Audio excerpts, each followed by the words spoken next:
For former Socceroo captain and previous Young Socceroos coach Paul Okon, the first benefit he experienced playing in the Barcelona Olympics was not just in reaching the quarter-finals of the tournament, but the exposure of being part of a global event at a young age.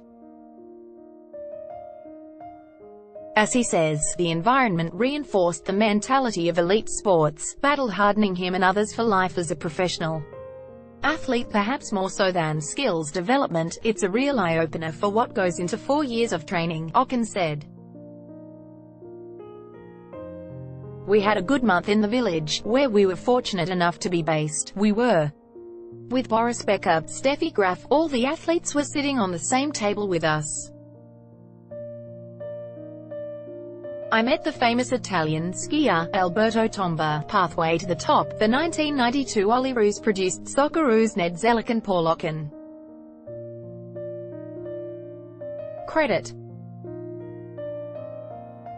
Fairfax Archive. However, that's perhaps because Okon's career was already blossoming in Europe, having impressed in a youth tournament a year earlier. Having been first noticed playing for Marconi, Okon sealed a transfer to Belgian giants Club Brugge on the back of his performances at the 1991 World Youth Championships. For others, such as his teammate Ned Zellick, the 1992 Olympics provided that platform. He signed his contract with Borussia Dortmund during camp in Barcelona. It's definitely an opportunity, and it's known there are scouts at those tournaments because junior tournaments are where everyone wants to find the new superstar, Okon said. The reduced number of Australians in major European leagues has coincided with a drop in participation in major youth tournaments. Australia have not participated in the biennial U20 World Cup since 2013, or in Olympic Games since 2008 in Beijing. According to Okon, that's down to two factors: the lack of hours children spend with the ball and the closure of the Australian Institute of Sport football program. Loading: the last group to qualify for the under-20s was my group in 2012. 90% of those boys came from the AIS, he said. That was the last intake of a Young Socceroos age group at the AIS before they changed it to the Joeys. Since then we haven't qualified. The big reason is those boys at that elite level were getting full-time training. Australia is perhaps the only country in the world where the responsibility for youth development has fallen on the federation rather than professional clubs. However, with only 9 professional clubs, a fragmented 8-game youth league and semi-professional tier below, opportunities are rare. League clubs have expressed their disappointment at losing players to Olyroos qualifiers for last weekend's games, and they do have a strong case over priority of player availability.